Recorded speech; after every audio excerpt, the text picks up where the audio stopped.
Hello everyone, welcome to your channel learn with दिव्यांगना।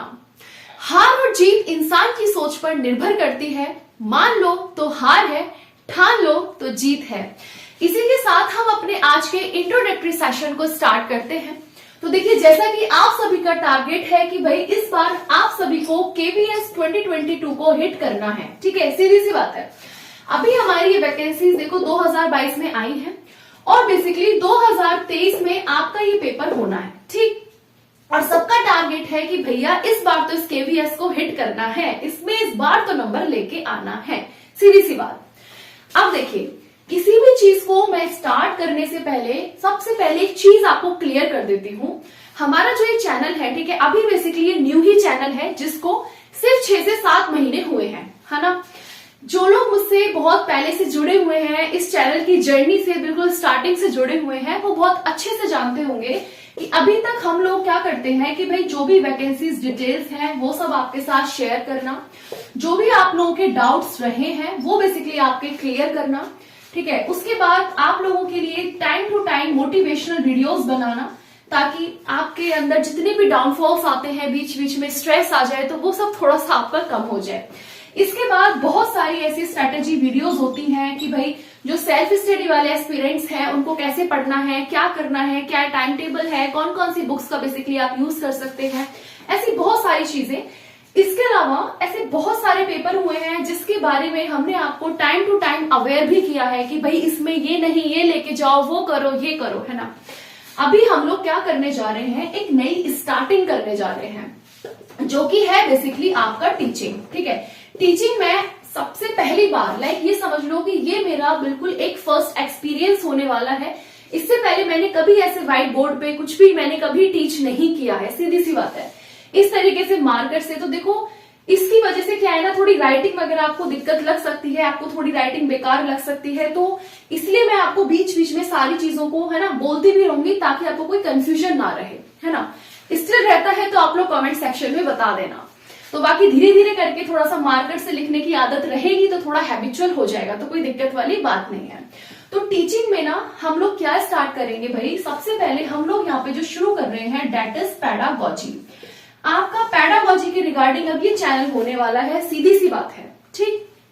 अब एक चीज आप लोग ध्यान से सुनेंगे, देखो ये जो पैडागॉजी वर्ड है ना, बहुत से हम इसको सीडीपी कह देते हैं, ठीक है, कई बार हम इसको खाली पैडागॉजी कह देते हैं, कहीं कहीं पे आपको ये अलग अलग नेम से मिलेगा, कहीं पे आपको मिलेगा टीचिंग एप्टीट्यूड, है ना, साइकोलॉजी। तो वही सारी चीजें इस सारे पार्ट को बेसिकली कवर करती हैं। तो इसमें आप लोग घबराना मत कि पता नहीं ये अलग से है या कुछ अलग से, ऐसा कुछ नहीं है, ठीक। अब देखो, सीधी सी बात, जो जो चीजें ना मैं आपसे डिस्कस करूंगी, सारी चीजों को आप लोग बहुत ध्यान से सुनोगे, ये बात आप ध्यान रखिए, क्योंकि एक एक वर्ड की बहुत वैल्यू है, एक एक वर्ड की बहुत इंपॉर्टेंस है। कहने का मतलब है कि कोई भी चीज बस आपसे छूट ना जाए, बस सीधी सी बात। अब देखिए एक और चीज, हम बिल्कुल स्टार्टिंग से स्टार्ट करते हैं। ये जो पैडागॉजी है ना आप लोगों की, ये बेसिकली कहाँ कहाँ आती है, जिसको हम सीडीपी कह रहे हैं, चाइल्ड डेवलपमेंट पैडागॉजी, या अदर जो भी आपके टीचिंग एप्टीट्यूड्स है या मैथोडोलॉजी है। जो भी आप अपना एग्जाम देते हो, चाहे वो आप सीटेट दे दो, ठीक है, सीटेट सबको पता है कि सीटेट बिल्कुल गुरु है, सेंट्रल एग्जाम्स का तो गुरु है। अगर सीटेट पास है तो ही आप सेंट्रल वाली वैकेंसीज में बैठ सकते हो, सीधी सी बात। आपका टीचिंग का कोई भी एग्जाम है, चाहे फिर वो आपका स्टेट का कोई भी टीईटी हो, ठीक है, कोई भी स्टेट का टैट हो, एच टैट हो, यूपी टैट हो, कोई भी टैट हो। इसके अलावा जैसे अब राजस्थान में क्या है ना, रीट कर दिया है, ये हो गया आप लोगों का। इधर आप लोगों का यूपी का जो सुपर टैट है, जिसको आप एसटैट भी बोल देते हो, और जिसका बहुत बेसब्री से इंतजार है एस्पिरेंट्स को, और पर भगवान जाने की वैकेंसीज कब आनी है, वो तो ईश्वर ही जाने। इसके अलावा आपकी कोई भी जो सेंट्रल वाली जॉब रहती है, जैसे मान लीजिए आपका केवीएस रहता है, ठीक, आपका एनवीएस नवोदय वाला रहता है, आपका DSSB वाला रहता है, या फिर अभी जैसे आप लोगों का एसएसए चंडीगढ़ वाला आया है ना, और अभी जो AES वाला है, जैसे कि आपका एटॉमिक एनर्जी, एंड इसके अलावा सो ऑन। तो जितने भी पेपर होते हैं इन सब में, या टीचिंग के जो भी एग्जाम्स होते हैं, सब में आप लोगों की सीडीपी या पैडागॉजी बेसिकली पूछी जाती है, ठीक है, सब में ये कॉमन पार्ट है। तो पहली बात ये हो गई। तो बेसिकली अब हम इसी चीज को यहाँ पे सब चीजें कवर करेंगे, पॉइंट टू पॉइंट कवर करेंगे, आपको सारी चीजें मैं बताऊंगी। एक और चीज है, आप लोग क्या करते हैं ना, जैसे वीडियो को स्किप करके आप लोग सुन रहे हैं, तो आपको ना बहुत सारी चीजें फिर मिस हो आप स्किप करके सुनो, आप कैसे भी सुनो, बट इसमें ना लॉस आपका होता है। जब स्किप करके चीजों को सुनते हैं तो फिर जो इंपॉर्टेंट चीजें होती है वो आपकी रह जाती हैं, फिर आपको लगता है कि यार ये वाली चीज तो बताई नहीं है ना, तो फिर आप लोगों का वही सीधा कमेंट हो जाता है, मींस डाउट के रूप में। तो इसीलिए हर चीज को आप लोग बहुत ध्यान से सुनेंगे। अब देखो, सबसे पहले हम जो बात कर रहे हैं दैट इज पोस्ट की हम बात करते हैं। तो जो केवीएस के पैटर्न पे हम लोग बिल्कुल स्टार्टिंग करने वाले हैं, हम जो बिल्कुल स्टडी करेंगे, जैसा जैसा पूरा का पूरा आपका केवीएस का सिलेबस आया है पेडागोजी वाले पार्ट का, बिल्कुल उसी के बिल्कुल एक एक पॉइंट के हिसाब से आपका क्लासेस चलेंगी। ठीक, पहली चीज। सबसे पहले अगर मैं यहाँ पे पोस्ट की बात करती हूँ तो देखो, केवीएस के अंदर चाहे आपका पीआरटी हो भाई, ठीक है, ध्यान से सुनना, चाहे आप लोगों का टीजीटी पोस्ट हो, चाहे आप लोगों का पीजीटी पोस्ट हो, या फिर कोई भी आप लोगों का मिसलेनियस पोस्ट हो, इन सभी पोस्ट पे आप लोगों की पेडागोजी आ रही है। अगर मैं पीआरटी की बात करती हूँ तो यहाँ पे आपका 60 मार्क्स का आ रहा है। अगर मैं टीजीटी और पीजीटी की बात करती हूँ तो 40 मार्क्स की आ रही है। इसी तरीके से आपका मिसलेनियस में रहने वाला है, वो आप लोग देख लेना कितने कितने मार्क्स का है। ठीक है, तो जितने भी मार्क्स का आपका मिसलेनियस में है, मतलब सब में आपकी पेडागोजी आ रही है। अब मैं अगर यहाँ पे इसके सिलेबस की बात करती हूँ तो देखो भाई, पीआरटी, टीजीटी और पीजीटी, इन तीनों का सिलेबस ए से लेके जेड तक, ए टू जेड, मतलब बिल्कुल सेम है। बिल्कुल भी किसी भी पॉइंट में कोई डिफरेंस नहीं है पीआरटी, टीजीटी और पीजीटी वालों में। इसलिए ये तो फिक्स है कि आपको बिल्कुल सेम बुक से सब कुछ वही पढ़ना है, कुछ अलग से आपको नहीं पढ़ना। इसी तरीके से जो अलग अलग आपकी मिसलेनियस पोस्ट है, चाहे वो प्रिंसिपल पोस्ट हो, कोई अदर पोस्ट हो, उसपे भी आपका बिल्कुल सेम वही सिलेबस है, बस कुछ कुछ पॉइंट्स चेंज हैं। जैसे मान लीजिए जो प्रिंसिपल वाले एस्पिरेंट्स हैं, वो बेसिकली कुछ उनकी पेडागोजी प्रिंसिपल रिलेटेड क्वेश्चंस हो सकते हैं, है ना, तो बस वो कुछ चीजें चेंज है आपकी पोस्ट के अकॉर्डिंग। बाकी पीआरटी, टीजीटी, पीजीटी वालों का जो सिलेबस है वो बिल्कुल सेम है, तो वो इसमें घबराने वाली बात नहीं है। मैक्सिमम जो पार्ट आ रहा है वो आप लोगों का पेडागोजी का ही आ रहा है। अगर आपकी पेडागोजी पे अच्छे से कमांड बन जाती है, आप लोग के कॉन्सेप्ट्स अच्छे से क्लियर हो जाते हैं, तो आप लोगों की जो बेसिकली जो चांसेस है ना, वो बहुत ज्यादा बढ़ जाएंगे आपके सिलेक्शन के।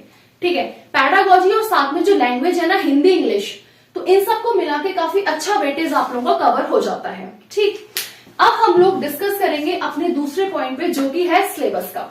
ठीक, तो आप लोग का देखो सिलेबस किस हिसाब से रहने वाला है, इसको आप लोग ध्यान से सुनेंगे।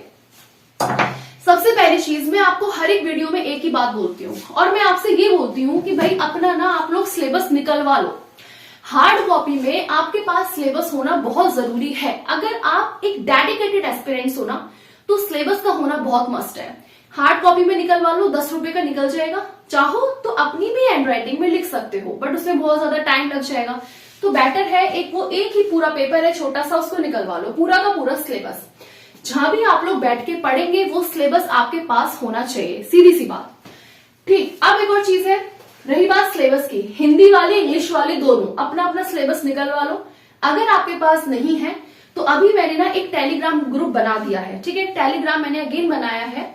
जो मेरा पहला वाला टेलीग्राम था उसमें जितने भी स्टूडेंट्स ज्वाइन हैं, तो वो वहां से निकल के जो मैं नया वाला टेलीग्राम ग्रुप बनाया है वहां पे आप लोग ज्वाइन कर सकते हो।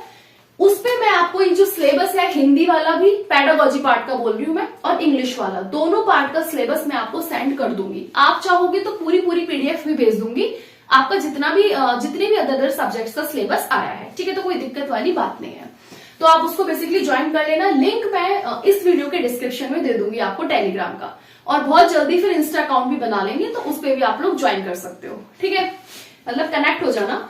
इसके बाद अब देखो, सबसे पहले हम बात करते हैं सिलेबस की, है ना। तो सिलेबस मैंने आपको बता दिया। केवीएस वालों ने एक बड़ा स्पेसिफिक सा सिलेबस भेज दिया है कि भैया ये पॉइंट्स हैं, ये टॉपिक्स है, ये आपको कवर करना है, सीधी सी बात। अब जो आप लोग पढ़ेंगे या हम जो पढ़ेंगे, हम उस सिलेबस के अकॉर्डिंग ही पढ़ेंगे, सीधी बात है। ठीक है, सबसे पहले हम लोग बात करते हैं बुक्स की। अब जो लोग सेल्फ स्टडी कर रहे हैं, ठीक है, आप लोगों के बहुत सारे डाउट्स थे कि मैम सेल्फ स्टडी के लिए कोई ऐसी एक बुक बता दीजिए जिसमें सारी की सारी साइकोलॉजी, जितना भी पैडागोजी है वो सब कवर हो जाए। ठीक है, तो देखो भाई, सीधी सी बात, पहले आप मेरी ये सुन लो। बुक्स अगर मैं बात करती हूँ, है ना, कोई भी एक सिंगल बुक ऐसी नहीं है जो सारे के सारे पार्ट को कवर कर देगी। कोई भी एक सिंगल बुक नहीं है। आपको एक कुछ हिस्सा कुछ बुक से मिल जाएगा, थोड़ा सा किसी से मिल जाएगा, थोड़ा सा किसी से मिल जाएगा। जैसे अगर आप चाहें तो NIOS के जो DLED वाले नोट्स आते हैं आप इसको भी फॉलो कर सकते हो।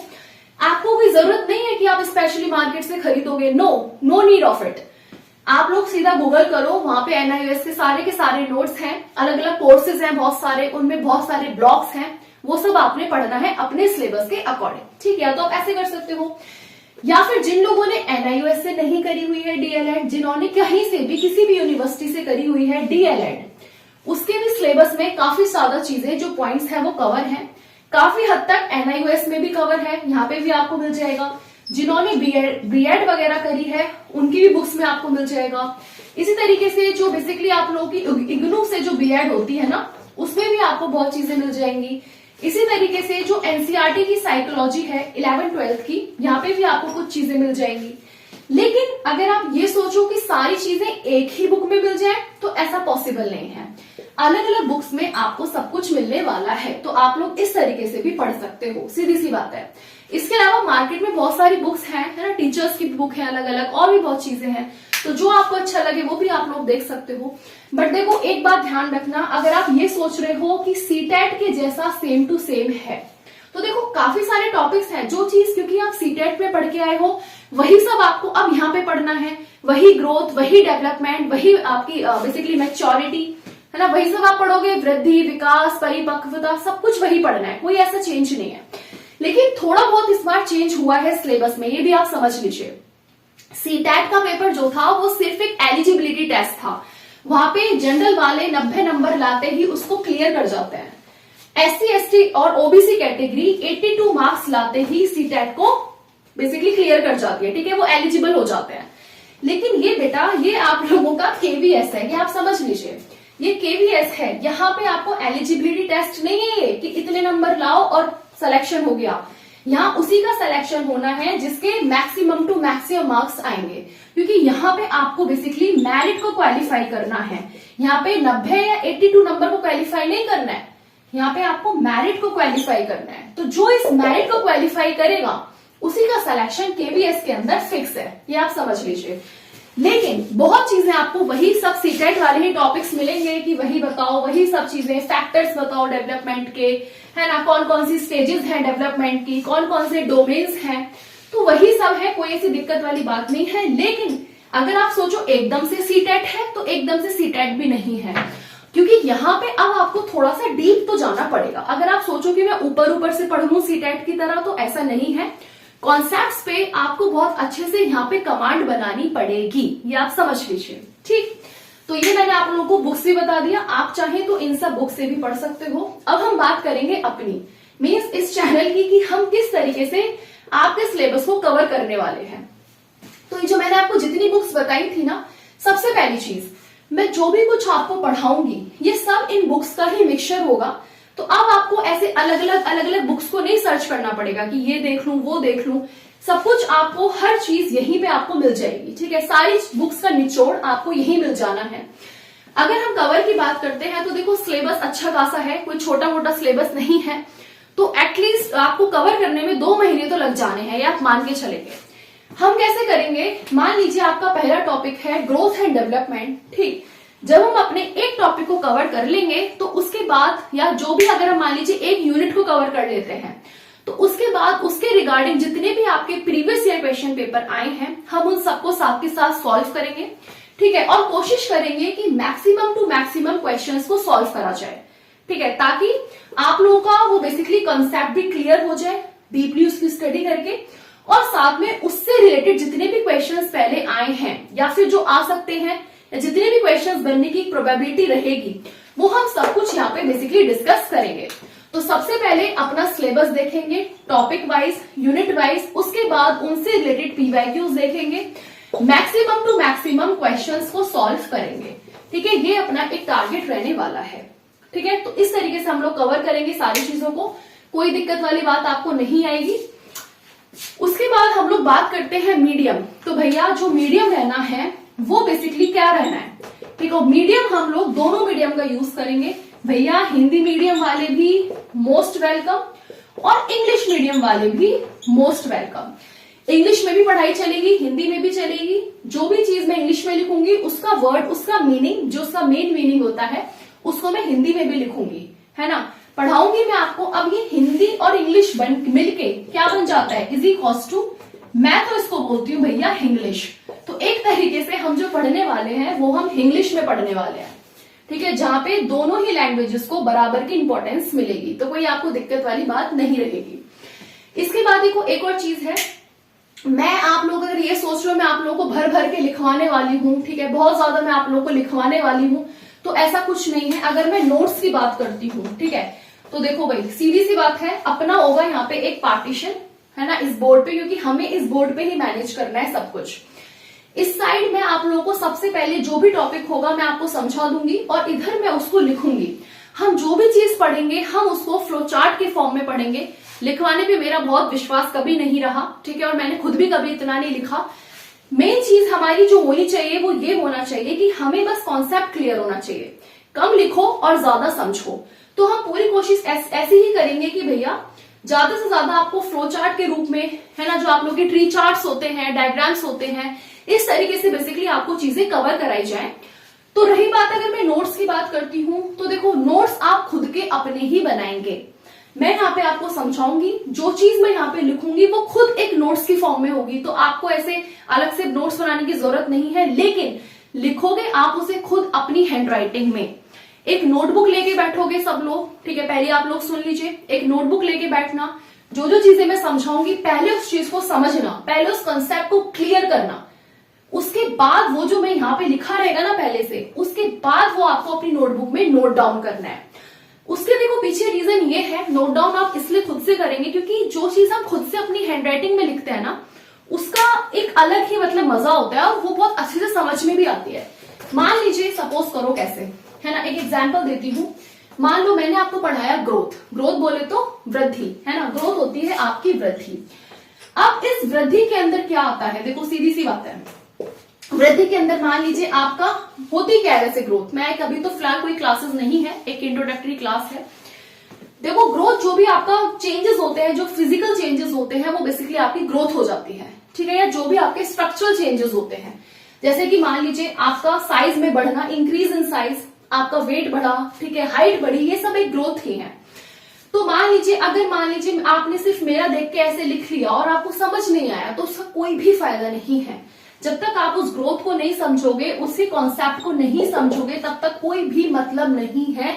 इसीलिए यहां से आप कॉन्सेप्ट क्लियर करें और इधर से आप लोग नोट्स को अपने खुद की हैंडराइटिंग में, अपनी कॉपी में नोट करें, ताकि आपको पता रहे कि अगर मैंने वेट लिखा है ग्रोथ में तो क्यों लिखा है, अगर मैंने हाइट लिखी है तो क्यों लिखी है, या अगर मैंने कुछ और लिखा है तो क्यों लिखा है। सीधी सी बात है।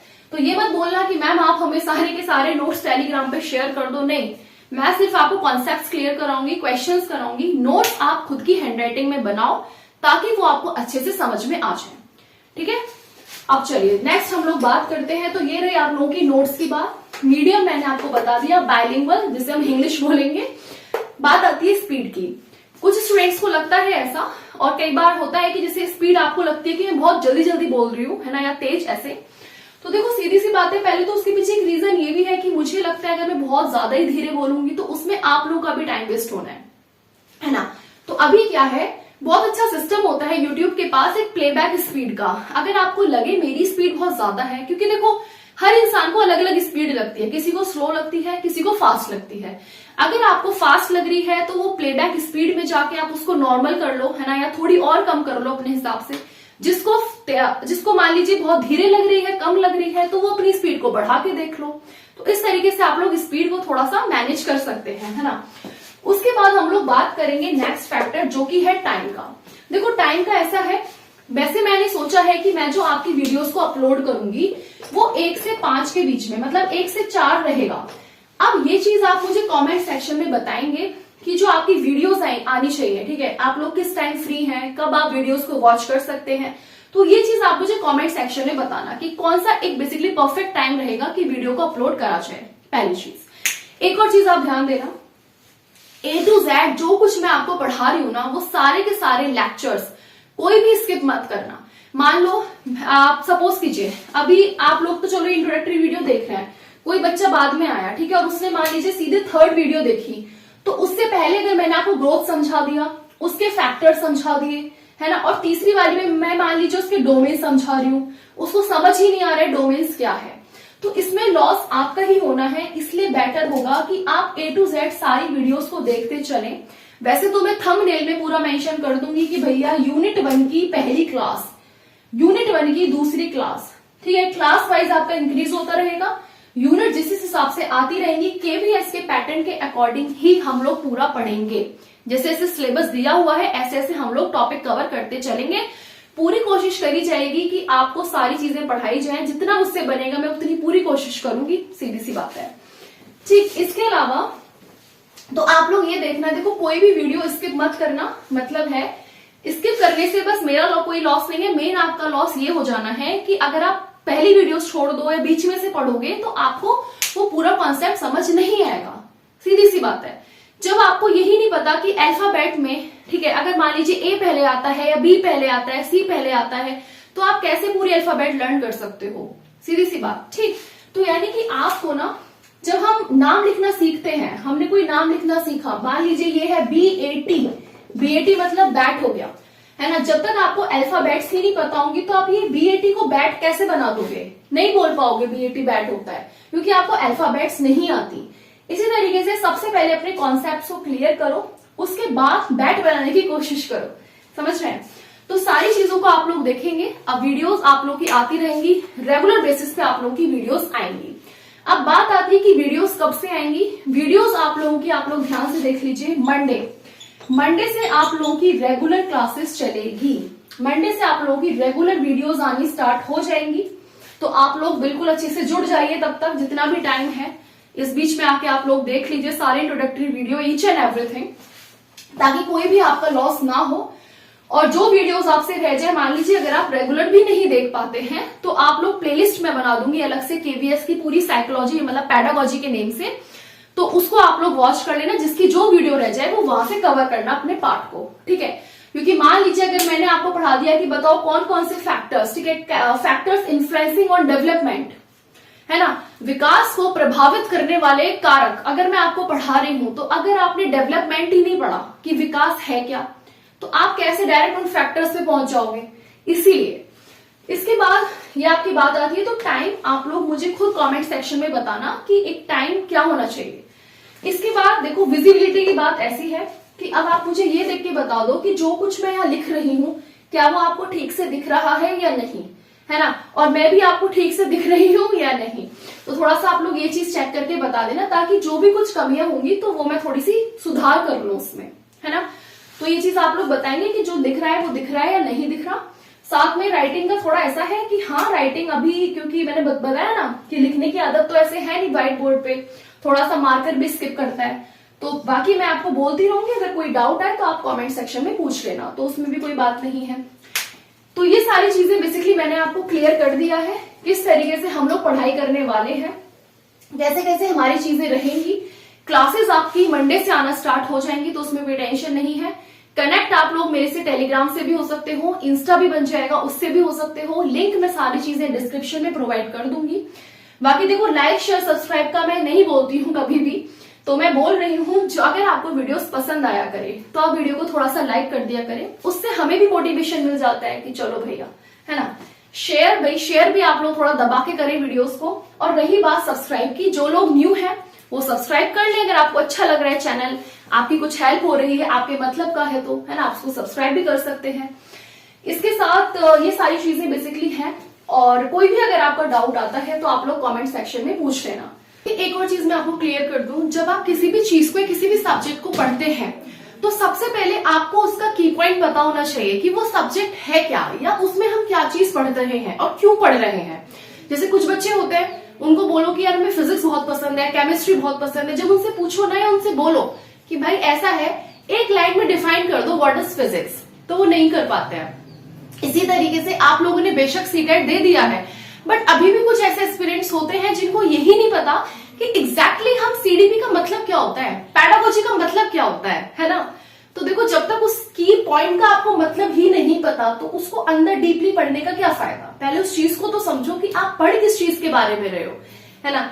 अभी देखो, जिन लोगों ने सीटेट को बहुत अच्छे से पढ़ा होगा समझ के, उनके लिए तो चीजें बहुत इजियर हो जाने वाली हैं, क्योंकि वही सब आपको बेसिकली पढ़ना है, वही सब कुछ रहना है, बस थोड़ा थोड़ा सा आप डीपली कह सकते हो, और कुछ टॉपिक्स चेंज है तो वो हम लोग अलग से पढ़ेंगे।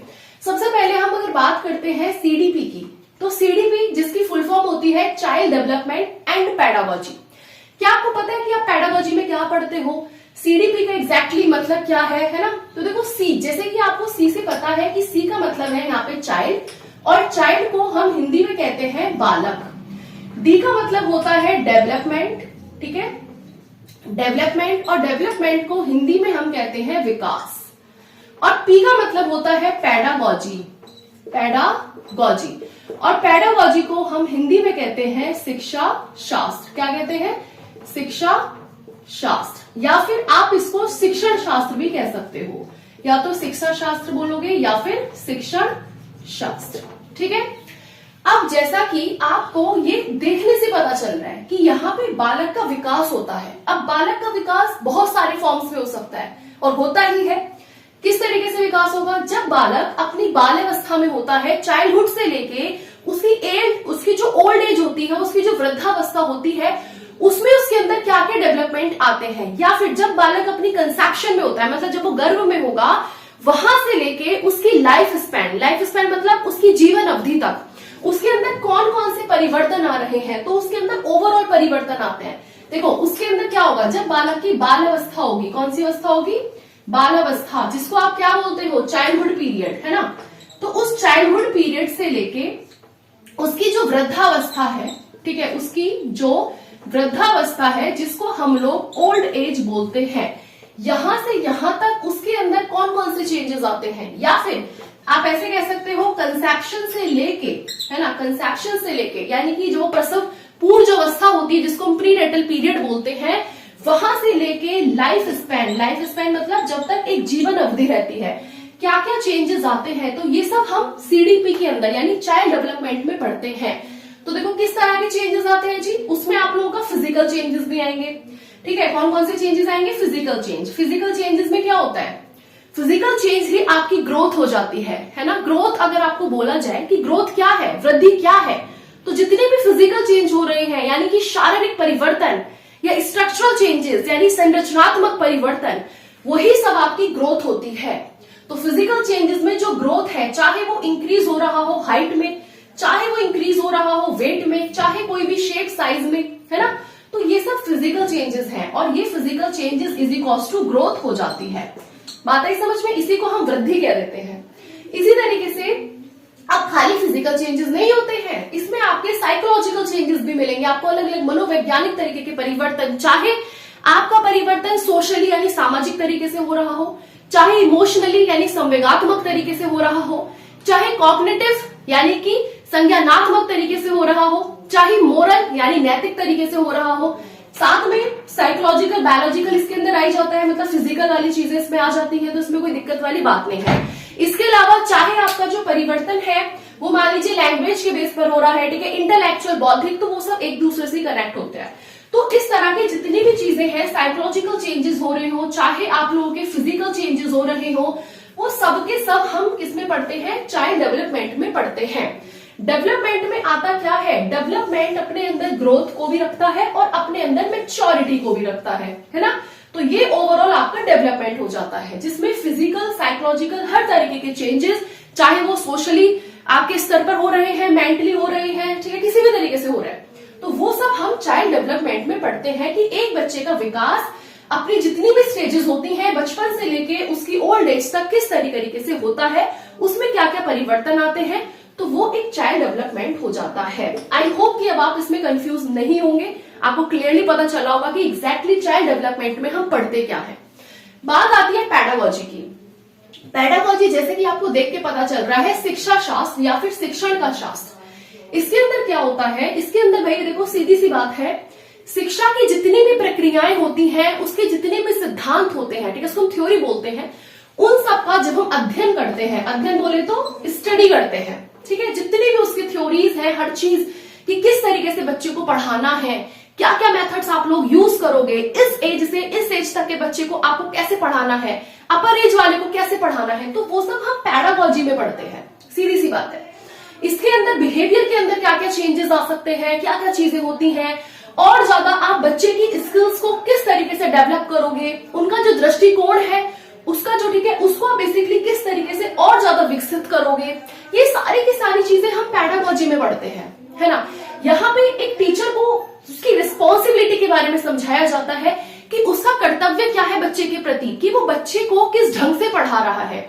उसको बच्चे को ऐसे पढ़ाना है कि वो उनको बेसिकली सही जानकारी दे, सही तरीके से सही जानकारी दे, चाहे उसका पढ़ाने का ढंग कुछ भी हो, वो किसी भी वे में पढ़ाए, वो उसकी मर्जी, लेकिन सही तरीके से उसको सही जानकारी बच्चे तक पहुंचाए ताकि बच्चे को चीजें समझ में आ जाए। ठीक है, आपको इस तरह के मेथड्स जो होते हैं, इस तरह का सारा ज्ञान, सारा का सारा अध्ययन जो हम करते हैं वो हम पैडागॉजी के अंदर पढ़ते हैं, है ना। अभी आप लोग के अंदर किस सारी चीजें आती है कि मान लीजिए छोटा बच्चा बैठा है, उसको आप कैसे समझाओगे, है ना, या फिर आप डायरेक्टली टेक्स्ट बुक का यूज करोगे, किस तरीके से आप उसको समझाओगे, प्रैक्टिकल तरीके से समझाओगे। ऐसे जितनी भी चीजें हैं, जितने भी ये प्रक्रियाएं हैं, जितने भी हम इस सब चीज का अध्ययन करते हैं, ये सब हम किस में करते हैं, जितनी भी थ्योरीज हैं सब पैडागॉजी के अंदर आ जाती है। तो यही आपका पैडागॉजी है, यही आपका चाइल्ड डेवलपमेंट है, जहां पे आप सारा का सारा डेवलपमेंट पढ़ते हो और यहाँ पे आप पूरा का पूरा शिक्षा का शास्त्र पढ़ते हो, किस तरीके से आपको बच्चों को पढ़ाना है, किस तरीके से कौन कौन से मेथड्स को आपको यूज करना है ताकि आपकी जो टीचिंग है वो और ज्यादा इफेक्टिव हो जाए। और वो इफेक्टिव तभी तो होगी जब बच्चों को अच्छे से समझ में आ रहा होगा, कुछ आउटपुट बच्चों का आ रहा होगा। तो आपको अपने आप को उस तरीके से मोल्ड करना होता है, तो वो हम सब कुछ पैडागॉजी के माध्यम से सीखते हैं। आई होप कि आपको पैडागॉजी एंड सीडीपी मतलब ये सब आपको क्लियर हो गया होगा। आप कंफ्यूज मत होना कि मैम सीडीपी नहीं आ रही, खाली पैडागॉजी। पैडागॉजी हर सब्जेक्ट की अलग अलग होती है, ईवीएस की अलग पैडागॉजी हो सकती है, मैथ्स की अलग होती है, ठीक है, हर सब्जेक्ट का अलग अलग है, हर चीज का अलग अलग शिक्षण शास्त्र है कि मैथ्स में हम बच्चों को इस तरीके से समझाएंगे, ईवीएस में हम उसको इस तरीके से समझाएंगे, है ना। तो वो डिपेंड होती है इस पर आपके सब्जेक्ट पर। अभी जो आपकी आ रही है वो सीडीपी आपकी बच्चों के बारे में आ रही है कि चाइल्ड डेवलपमेंट इन पैडागॉजी से रिलेटेड आपका सब कुछ रहने वाला है, ये आप ध्यान देना।